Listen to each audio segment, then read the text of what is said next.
ডলারের একক আধিপত্য কমাতে নতুন মুদ্রা চালুর কথা তুলেছিল 10 দেশের জোট ব্রিক্স। এতেই জোটভুক্ত দেশগুলোর ওপর শতভাগ শুল্কের হুমকি ডোনাল্ড ট্রাম্পের। তবে শুল্ক আরোপ করলে তার বোঝা বইতে হবে মার্কিনীদেরই। ঢালাইয়ের সেরা প্রিমিয়ার সিমেন্ট। পশ্চিমা নানা বাণিজ্যিক সংগঠনের মাঝে ব্রিক্স আশা জাগালেও এখন পর্যন্ত নেই বড় কোনো উদ্যোগ। তবে নিজেদের নিজস্ব মুদ্রা বাজারে আনার খবরে নড়ে চড়ে বসেছে হোয়াইট হাউস। শতভাগ শুল্কের হুমকি ডোনাল্ড ট্রাম্পের।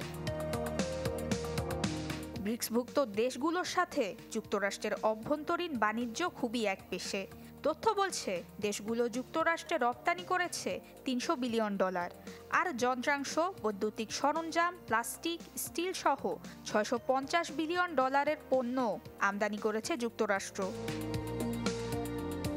অন্যদিকে রাশিয়া ইউক্রেন যুদ্ধ শুরুর পর নতুন মুদ্রা চালুর আলোচনা গতি পেলেও বিশ্বজুড়ে এখনও ডলারই প্রধান মুদ্রা। তাছাড়া ডলারের এমন আধিপত্যের সময়ে ব্রিক্সের মুদ্রায় ব্যবসা করা একই সাথে খরচ সাপেক্ষ, কম স্থিতিশীল। অর্থাৎ নতুন মুদ্রা চালু অনেক জটিল প্রক্রিয়া, যা এখনই কার্যকর করা সম্ভব নয়।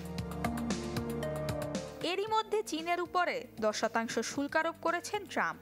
আদতে এই শুল্কের বোঝা টানতে হবে মার্কিনীদেরই। তবে এই পদক্ষেপ কতটা জরুরি এবং কার্যকর সে বিষয়ে সন্দিহান বিশেষজ্ঞরা।